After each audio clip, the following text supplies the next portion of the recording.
अस्सलामु अलैकुम वरहमतुल्लाहि वबरकातुहू। हमारे यहाँ मुआशरे के अंदर हमारे यहाँ बहुत से मरीज़ आते हैं और जो शैतान को हाजिर करते हैं, जिन को हाजिर करते हैं ना, उनसे पूछा जाता है तुम सबसे ज़्यादा दाखिल किस वक़्त होते हो। वो बताते हैं कि खुद बताते हैं अपने मुंह से कि हम सबसे ज़्यादा दाखिल इंसान के अंदर नापाकी की हालत में होते हैं, ख़ास करके जब वो वॉशरूम में जाते हुए दुआ नहीं पढ़ता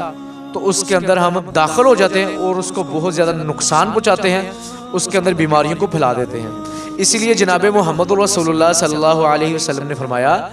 कि जब भी आपने वॉशरूम में जाना ये दुआ पढ़ा करे, अल्लाहुम्मा इन्नी